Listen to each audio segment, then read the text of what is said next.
Gee dang, we're glad to see all of y'all here. This is the best group we've had in a long time, and we do appreciate you being here. I'm going to call the Burke County Board of Commissioners regular meeting for Tuesday, March the 18th, 2014 to order. I would ask you at this time to mute all of your mobile devices if you happen to have those with you. If you just take a moment and put those things on vibrate for me, I would appreciate that.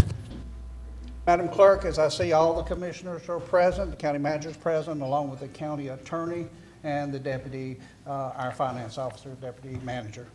At this time, if you will stand with me for just a moment. Before we have our invocation tonight, there's not a thing in the world that I could say to the citizens of Burke County about U.S. Forest Service Agent Officer Jason Crisp and his dog Maris. So I'm not going to try to, but I would ask that you take a few moments of silence with me to say your prayers for this fallen hero.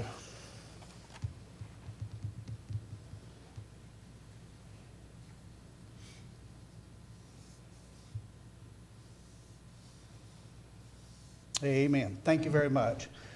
This evening we're going to have our invocation and then our Pledge of Allegiance. Our invocation tonight will be by Tyler Roach, the Minister of Youth and Family Life at the First Baptist Church in Morganton. Tyler, if you'll come on up to the podium. After Tyler does the invocation, then we will have the Pledge of Allegiance by the Glen Alpine Elementary Student Council, where Jennifer Hawkins is the principal. So Tyler, if you'll conduct our invocation for us. As a continuation of your moment of silence, will you join your prayers with mine? Creator of all that is, seen and unseen, we're grateful for your presence with us. We thank you for Burke County, for the splendor of its landscape and the willingness of its people. May we all accept the responsibility given to us by democracy. The waves of life have come to our community.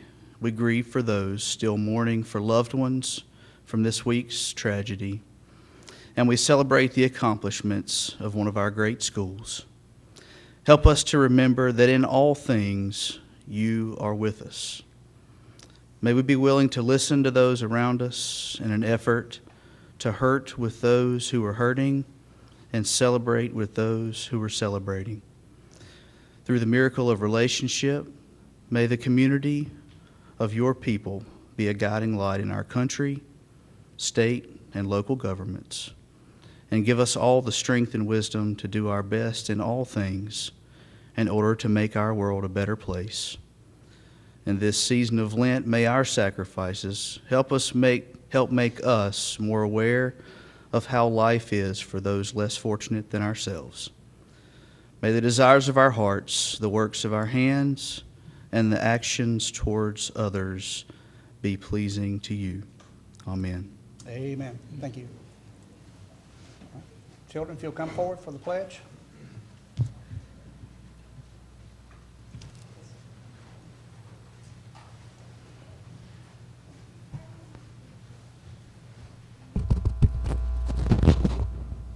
All right, if y'all want to face this way toward the flag.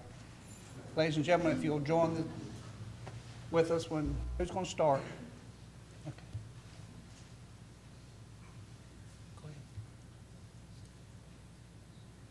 I pledge allegiance to the flag of the United States of America and to the republic for which it stands, one nation, under God, indivisible, with liberty and justice for all.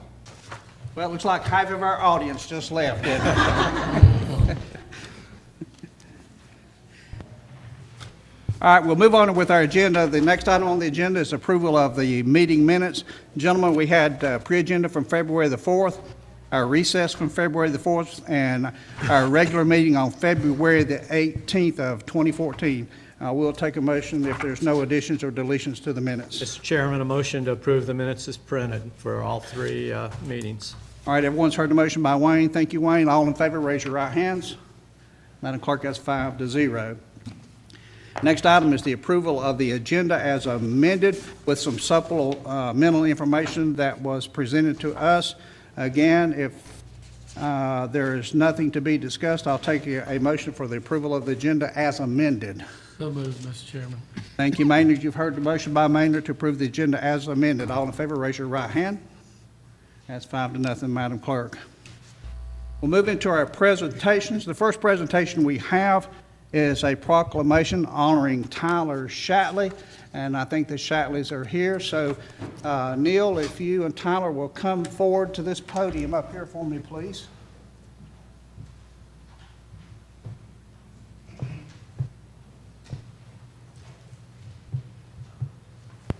Ladies and gentlemen, the fun part of being a commissioner is every once in a while you get to recognize somebody in Burke County, somebody big in Burke County, okay?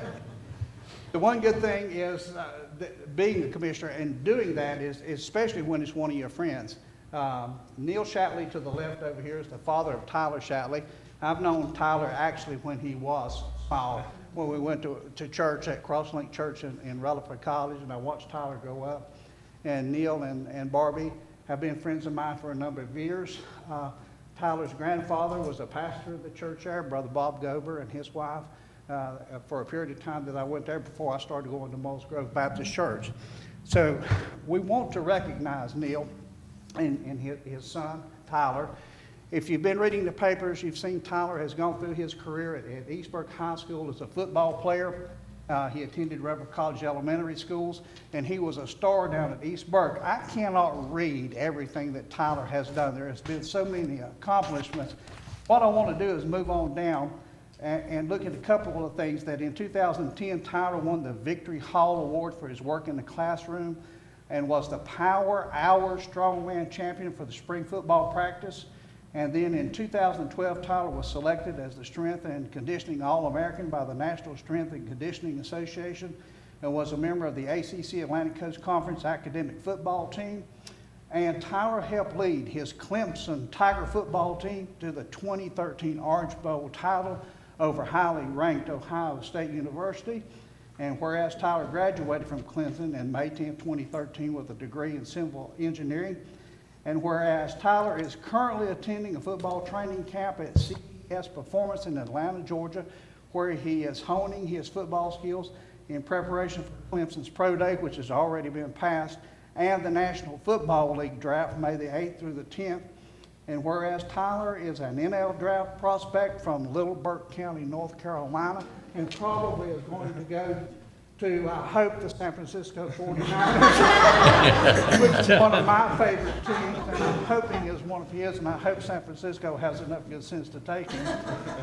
So, now therefore be it proclaimed that the Burke County Board of Commissioners are extremely proud of Tyler Shatley for his academic and athletic accomplishments at East Burke High School and Clemson University, and be it further proclaimed that the Burke County Board of Commissioners, on behalf of Burke County citizens, extend their best wishes to Tyler on his pursuit of becoming a National Football League player, adopted this 18th day of March 2014, signed by the chair. Tyler,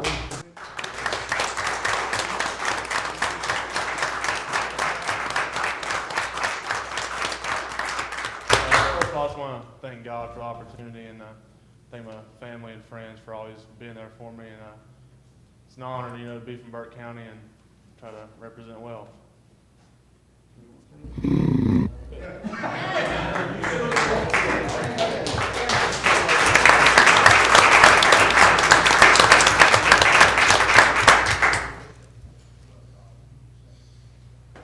all right. Thank you.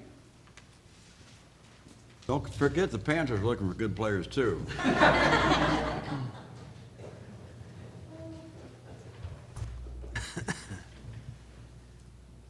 I'm sure Tyler is going to make Burke County proud when he does go to one of those teams, and I don't know which one it is, but he is being looked at closely by a number of teams.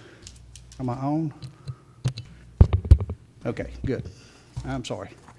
All righty. The next thing on there is a presentation from Burke Development, Inc. Excuse me, we got to adopt the proclamation. I'm so excited I forgot to do that. Do I have a motion to adopt that So proclamation? moved, Mr. Chairman. So moved by Wayne. All in favor, raise your right hands. That is 5-0. Thank you, Madam Clerk. Now we have Burke Development, Inc. with a presentation concerning Carolina Textile District, and that's going to be presented by Miss Sarah Chester from DDI. Sarah, if you would, if you'll get close enough to that mic, it's a little different. Pull it on down if you need to so that we can hear you. Okay, is that good? Well, I thank you guys so much for having me. I don't know if this is nearly as exciting as discussions about the NFL, but I will do my best. So I wanted to come and share with you guys a little bit about the work that we're doing with the Carolina Textile District, which is a manufacturing value chain that we started last summer in partnership with several other organizations. And the first question I usually get is, what is a value chain? And so it's basically a supply chain on steroids. You're taking the lack of efficiency that's in a supply chain and taking a systems approach to create a value chain. There's more organization, there's more networking and collaboration between the companies in the value chain. And so we started focusing on the textile industry. We suffered devastating losses here in the textile industry and in furniture, but a lot of that work is coming back to the United States. A lot of it is being reshored, and there's a lot of interest in people that want to get textile products made here in the United States, which is exciting. And so we want to try to figure out how can we capture that demand and bring that here to Burke County. And so we started the organization, and we had to really construct the value chain by building all of these companies together into a unit, into a network that could work together to organize the production and then organize the demand. So on the demand side, we have an intake survey where we have clients come in and tell us about their product and what they want to get made. And we've had around 300 people so far in the past 9 months that want to get something made here in Burke County, which is really exciting. And so then we're also organizing the production on the ground to make it more efficient. And so there's several ways that this really starts to impact our businesses here in Burke County, our textile firms that are still here, even though many people think that they're all long gone. There's a lot of existing firms in the county that are older and are out of touch with the current demand that exists nationally and internationally. So we're trying to connect them to that demand and give them those opportunities to go after new contracts and meet with these new entrepreneurs who want to get products made here. And then we're helping newer companies that maybe are already connected to the demand, but they could use the support system of the rest of the network. And one opportunity there is to go after shared contracts. So if you've got a small cut and sew company that can take on 10,000 units, they can partner with 3 and 4 other cut and sew companies in the network to be able to capture a larger contract of 50 or 60,000 units. So then you start to see where some of these potential business opportunities are for new businesses to be created. And this is really exciting. If you're looking at these surveys of these clients coming in every single day and we know that there's a need that isn't being met, we can figure that out and we can address that and utilize the support network and this value chain to create new businesses that will fill those gaps. And then there's also opportunities in the support system that really helps make the value chain run.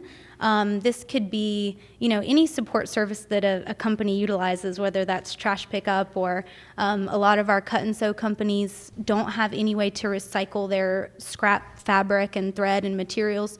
So if somebody wanted to start that as a new business opportunity, they would have the support of the entire textile district in that new venture.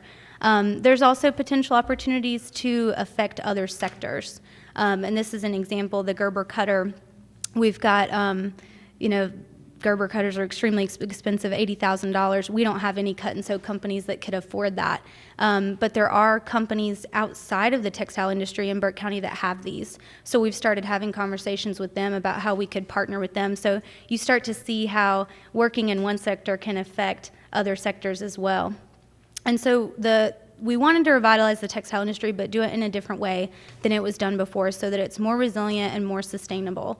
And what we had here in Burke County before were these really large mills that employed 600 and 700 people. What we want to do is bring it back in a different way.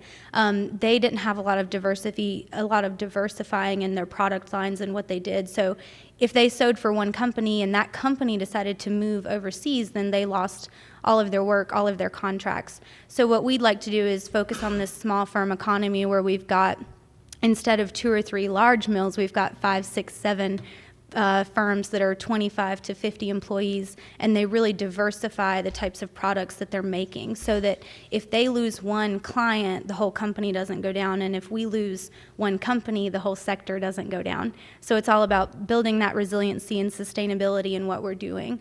And so this is where we really see things going specifically in manufacturing with some of the work that we're doing, not just in textiles, but applying this model to other sectors as well. And we did have the opportunity to speak about a month ago at a national conference about this, and so it's very exciting work, and it's very exciting to be able to put a spotlight on Burke County with the work that we're doing. And so I really appreciate you guys allowing me to come and share this with you as well. And I'll be glad to answer any questions that you have. Okay, it's very refreshing, ladies and gentlemen, to hear this report, to know that textiles is not dead in North Carolina, and actually in Burke County, that it is actually coming back to Burke County.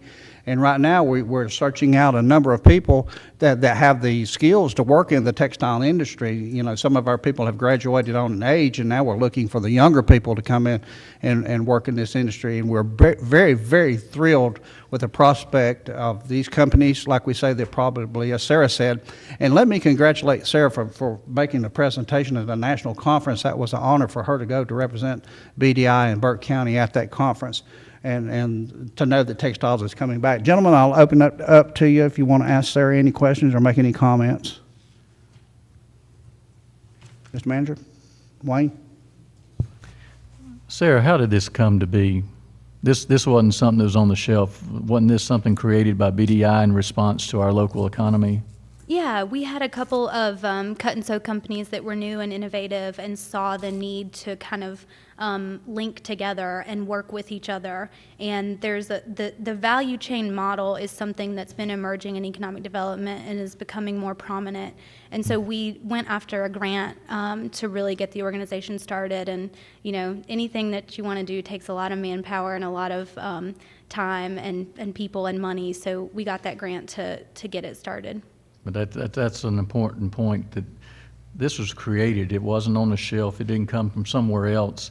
And when people found out about it, they saw the uniqueness of it, and that's how you got invited to get onto the national stage to talk to other people about creative things that are being done in little old Burke County. Mm-hmm. But thank you. Thank you. Commissioners, anything else? Mr. Chairman, Sarah, can you tell, who is the largest textile company in Burke now at this present time? If you go by like the NIST rankings, it would be Valdez Weavers. A lot of the work that we're doing with the Carolina Textile District is more focused on cut and sew and apparel. But Valdez Weavers, which produces fabric, they have, you know, it changes, but somewhere around 750, 800 employees. So they're by far our largest. How many employees? 750 to 800. 750 to 800. Who's the smallest? Do we know? We probably have some printers and cut and sew companies that have 1 or 2 employees, so it's the whole gamut. Good. That's good. Well, again, I want to reiterate, it's very refreshing to hear that the jobs are coming back and the employment's coming back to Burke County, and we all realize it's coming slowly, but it is coming back, so we do appreciate all your efforts.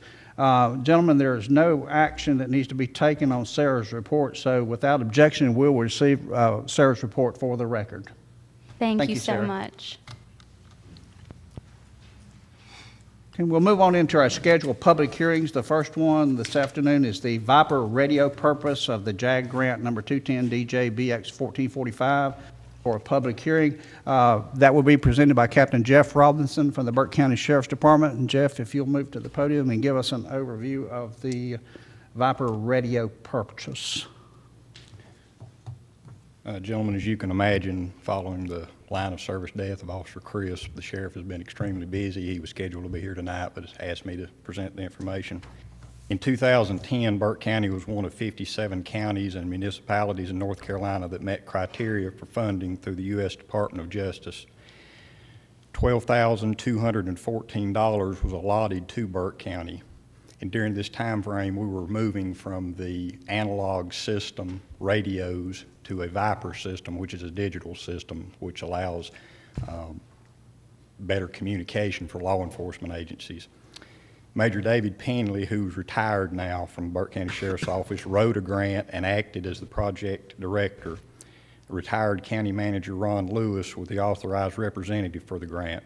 The radios were purchased from Motorola Solutions, and a check request was submitted to Burke County. The grant reporting process went forward and the time requirements expired. The request for drawdowns of funds commenced under County Manager Lewis and Major Penley. However, a lock was placed on the funds.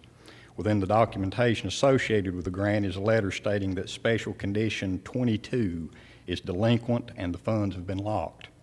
In the last several weeks, it has been determined that Special Condition 22 is a public hearing and governing body review associated with the grant process.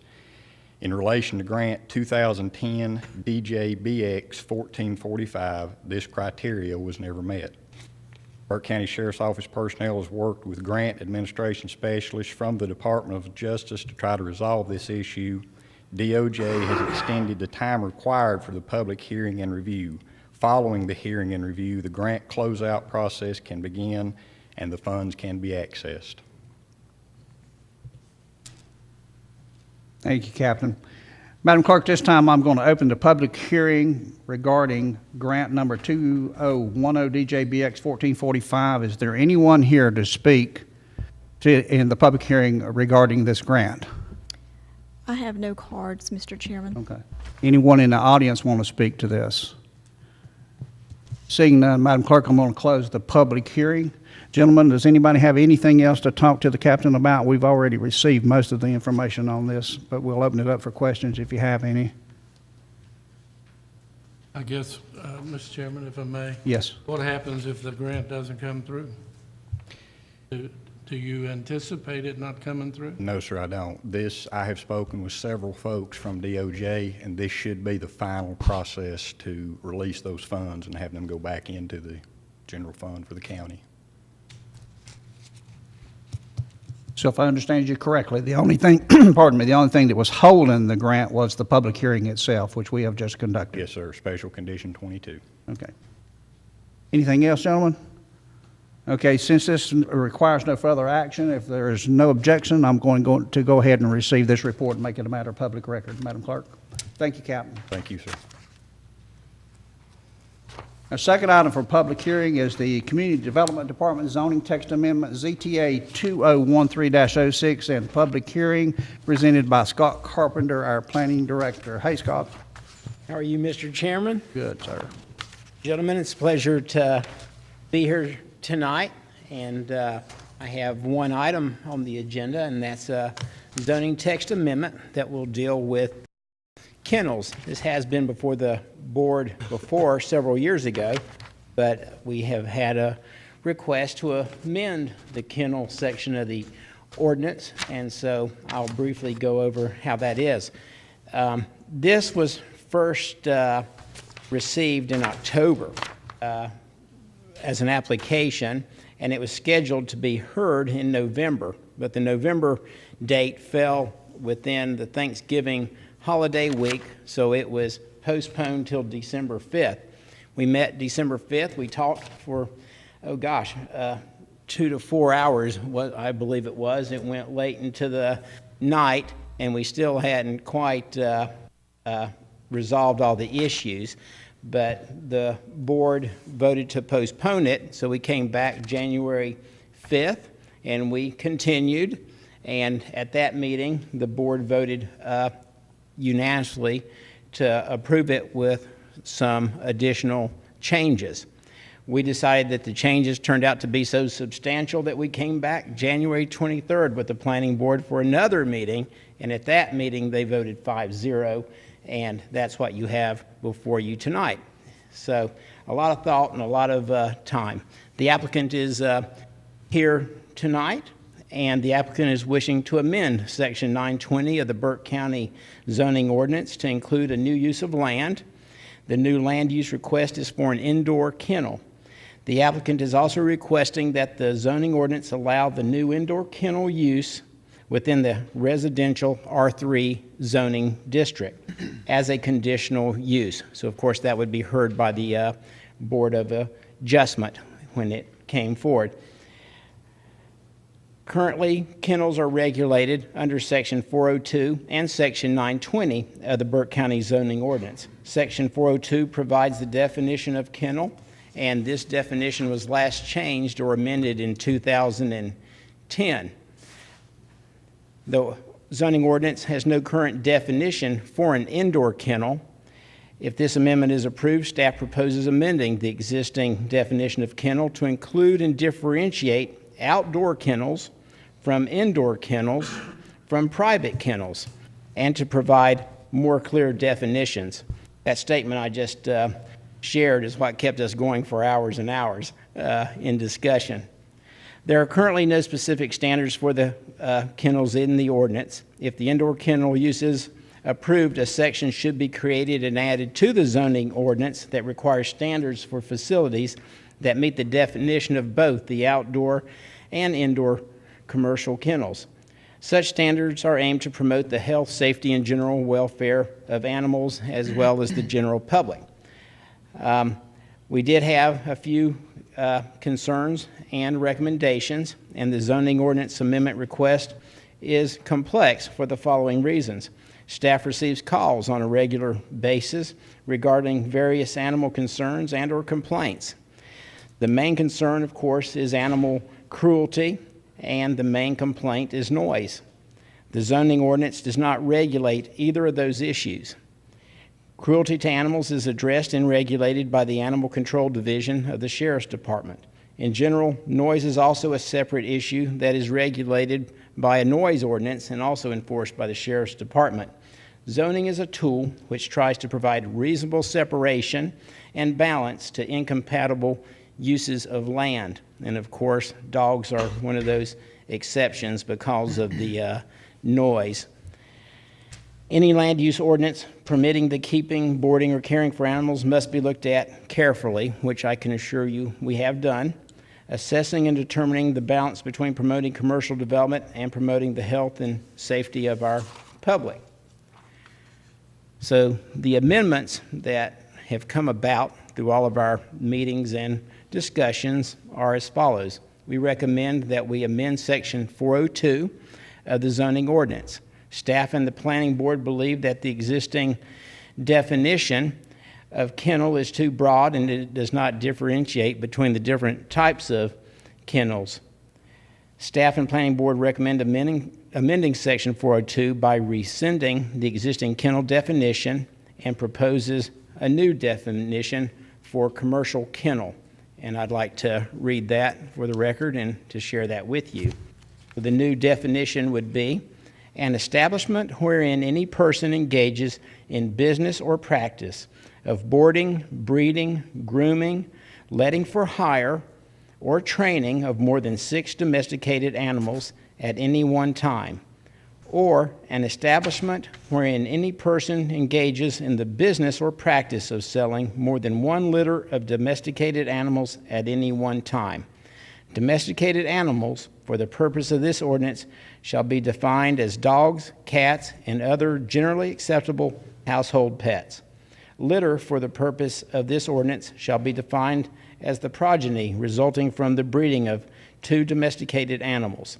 The following shall not constitute the operation of a kennel as defined above, and in no way shall this provision regulate the following: the ownership of domesticated animals as household pets, the ownership of domesticated animals for hunting or tracking purposes, the ownership of domesticated animals for the purpose of exhibiting at shows, obedience, or field trials, and the ownership of domesticated animals for the purpose of protection or guarding of residences or commercial establishments. The other thing we would add is kennel, private, and that would be a structure used by the occupant of the property for the outdoor storage of animals and not operated on a commercial basis. So the proposed amendment to the table of contents also would be to add kennels private as well as kennel commercial, and to add it would be, to the table of contents would be to add section 1105, commercial kennels, which we set out the standards in. The other change would be to section 920. 920 is the table of uses that we have in the zoning ordinance. So every type of business or other land activity, normally you try to have that in the table of permitted uses, and it's defined by zoning district, and it can be either either a permitted use or a conditional use. Currently, the ordinance allows as a permitted use in the RMU, kennels, and animal hospitals. It allows as a conditional use in neighborhood business. In general business, it is a permitted use, as well as in industrial and industrial CD. What we would like to do is to change the table and separate those out into the new definition, which is indoor kennels, and also to leave the animal hospitals in that section. We recommend that conditional use be allowed in the R3, conditional in RMU, conditional neighborhood business, conditional general business, conditional industrial, and conditional industrial CD. For outdoor kennels, we recommend that it be conditional in all districts, which include the RMU, the neighborhood business, general business, industrial, and industrial CD. The last thing that we would like to add is Section 1105, kennels, commercial. And I think this is one of the more important things when you start defining and putting parameters on some of the things that are of common concern. So Section 1105, kennels, commercial. The intent is the purpose of the following commercial kennel requirements is to promote and protect the public's health, their safety, and their welfare, and to ensure the humane care and treatment of animals. Section 1105.02, general requirements.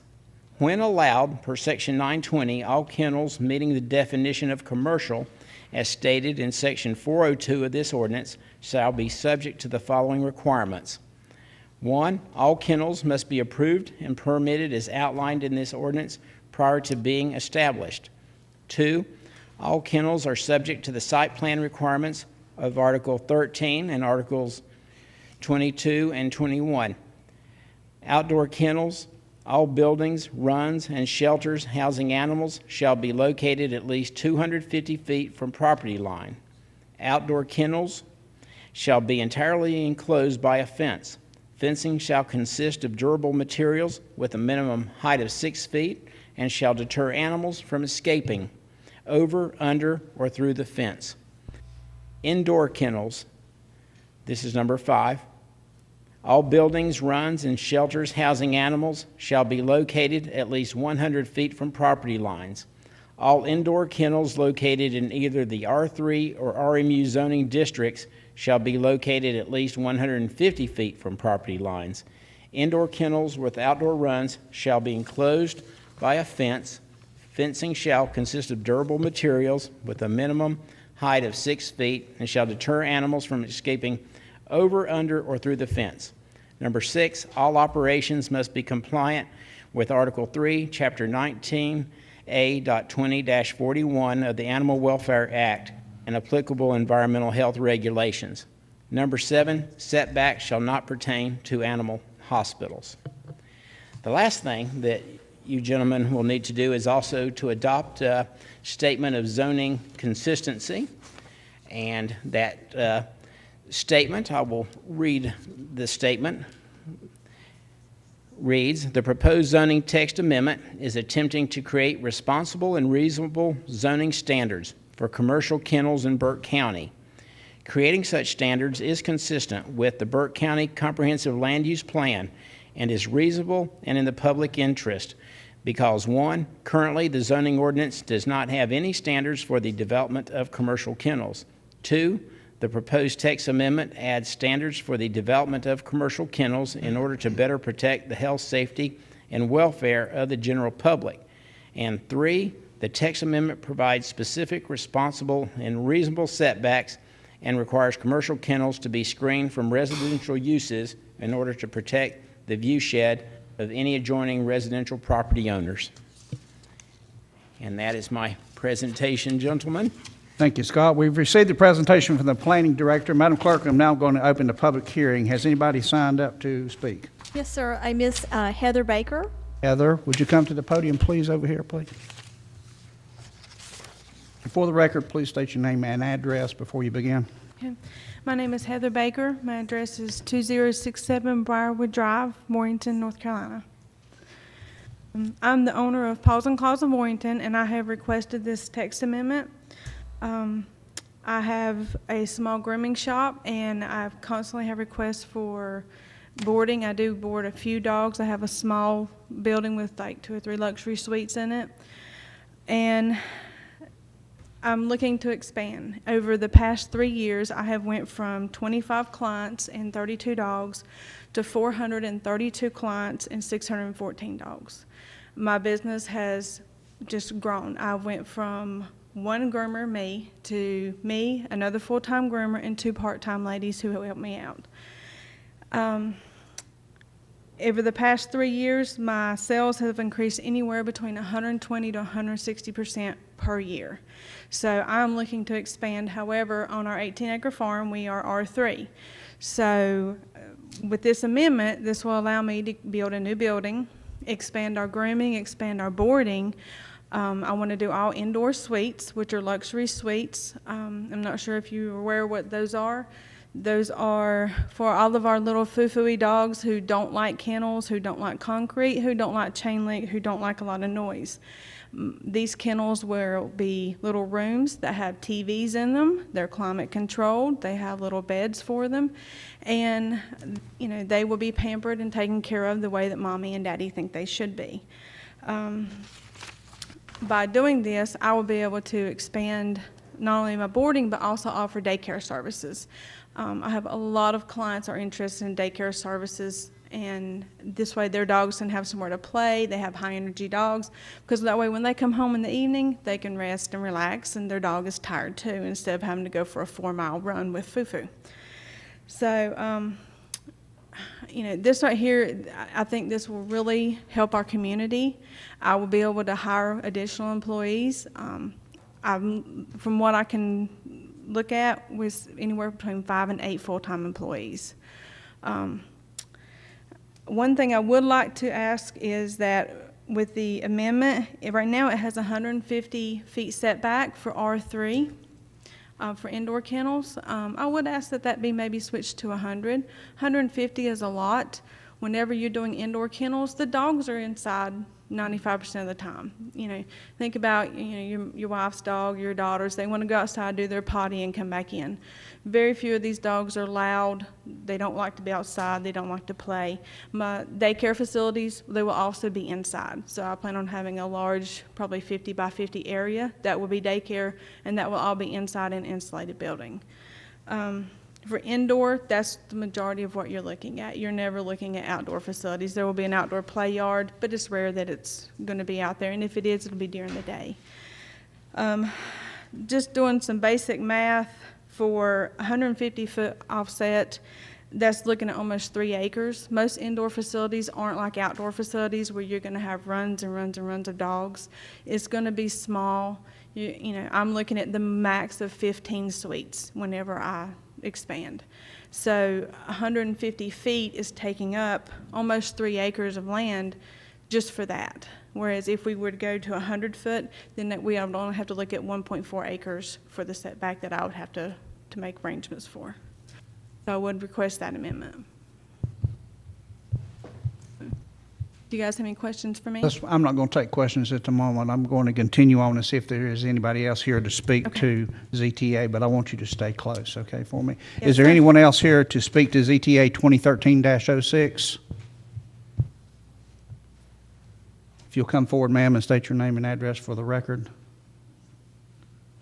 Megan Blanchett, 111B White Street in Morganton. Okay. I'm one of Heather's customers at Paws and Claws.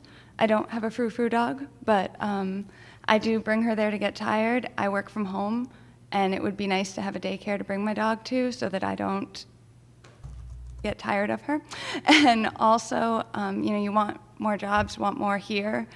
Having, not the word cosmopolitan, but more things here that some bigger places have would be more helpful. Having more things here that make it easier for people to live here and be here in the community. I moved here last year, and we love living in Morganton, but we do miss some of some of the nice things that come with having a bigger area, and you don't want to get Morganton to get too big, but to have some niceties to make it a little bit easier to invite more people in, to grow. We want to settle down here, and it would be easier to convince my fiance if I can have things like that. And also, I know a lot of people who want what Heather talks about. If we can encourage that, it would be wonderful to help grow the community and grow jobs and grow what everyone wants. Thank you. Okay, thank you. Is there anyone else here to speak to ZTA 2013-06? Seeing no one, Madam Clerk, I'm going to close the public hearing. Gentlemen, I'm going to open it up for discussion and questions. Scott, if you will come back, ma'am, if you'll come back to the podium too, if you don't mind. Gentlemen, Wayne? Mr. Chairman, I did a lot of checking on this to the different people that have animals and animal control and whatever. And she's right, she runs a very quality operation there. She's created jobs, and I personally looked into this. I don't see a problem with the 100 feet that she's asking for, since it's an indoor kennel. I don't see where that's going to be a big issue with this indoor kennel. Scott, do you see any problems with the 100-foot setback on the indoor? What we'd have to do to make the change? I don't think the issue is Heather. She's fantastic, and what she does will be good. And we brought that up over and over. As a matter of fact, it probably wouldn't have even gone forward into a residential zoning district. The issue isn't Heather. The issue is other people that come behind her. And 100 feet, we don't believe would be adequate. It started at 250 feet because of the concerns a lot of people are going to have these outdoor runs, and they'll leave the dogs out there and they'll bark and that kind of thing. And I know that 50 feet may not make a whole lot of difference on that. I don't know. The thing is, if it stayed indoors, like she says, and it was treated as an animal hospital, where a lot of the animal hospitals only have an area outside that they go and they take the dogs out, you know, for a little exercise, and they're attended and they use a bathroom and they go inside, that's a lot different than having outdoor runs, which are usually associated with the indoor kennels as well. The outdoor kennels are just always outdoors, but yeah, and so it leads to a dilemma of her personal ability versus how do you write an ordinance that's for everybody when everybody's not as responsible as she is. And so that's what we struggled with and continue to struggle with.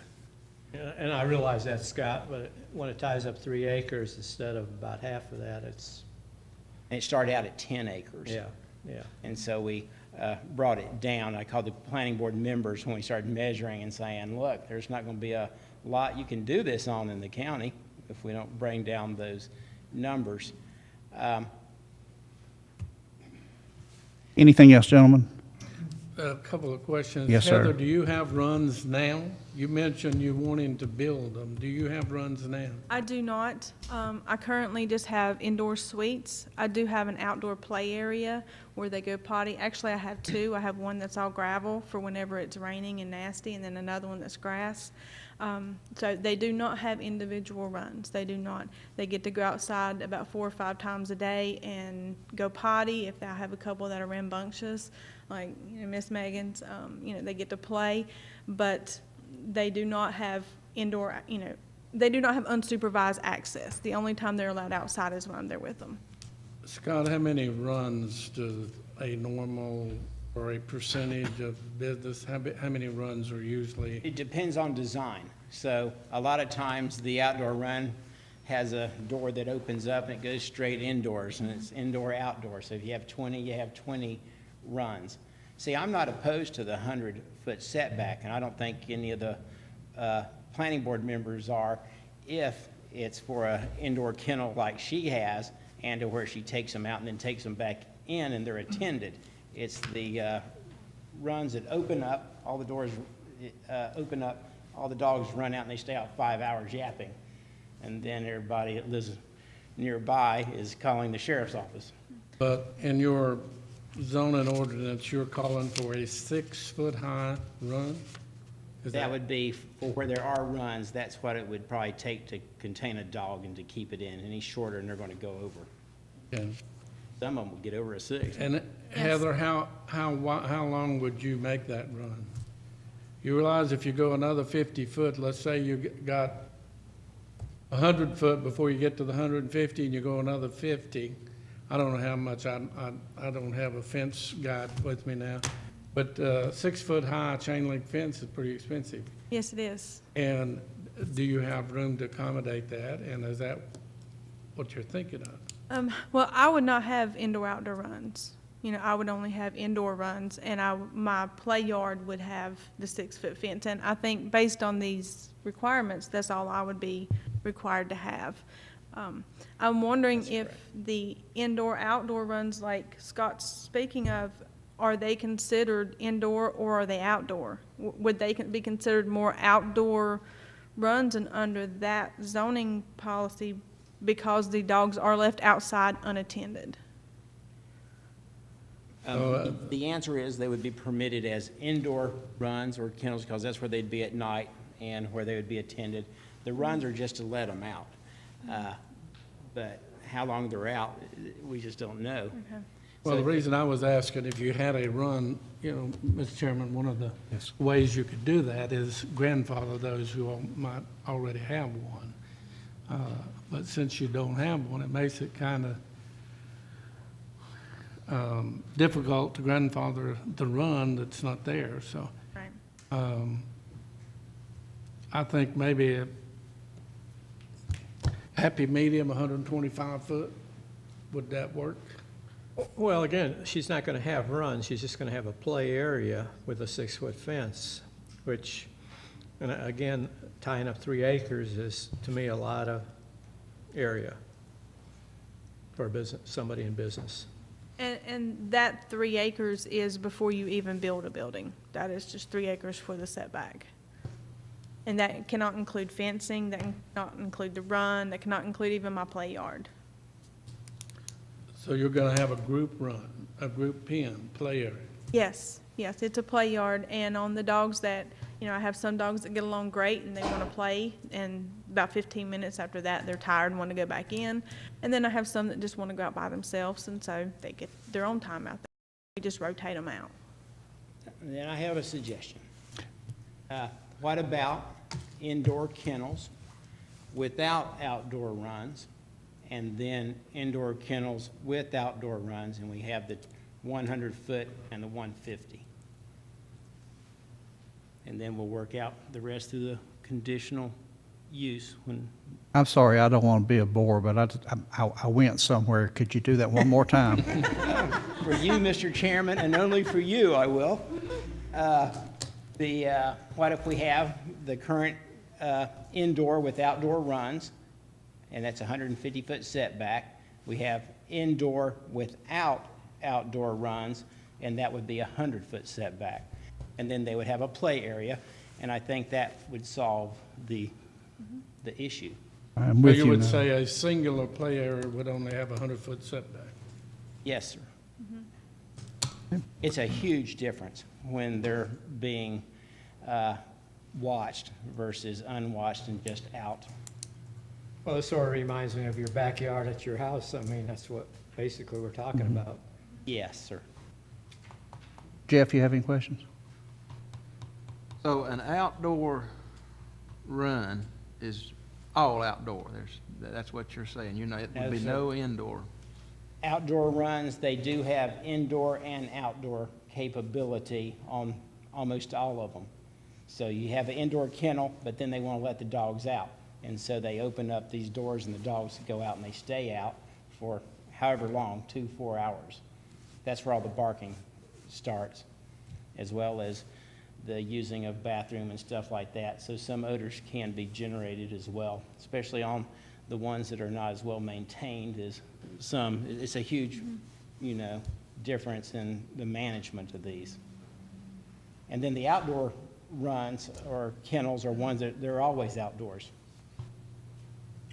That's what I'm getting at. So to be an outdoor kennel, you're always outdoors. Yes, sir, you're always outdoors. But you can be an indoor kennel with outdoor runs. Jack, anything? Or outdoor play areas. Yeah. Right, and then the play area is different. That's where staff takes the animals out one by one and they play and they hang out and they're watched and managed. Okay. Jack? Couple of comments, but 100 feet, what we're talking about, is 1/10 of a football field. And that's from my front door to the street that I travel all the time. What I'm hearing here, we're trying to develop an ordinance for one individual, basically. I would caution, you know, we might open a door we don't want to open, because in the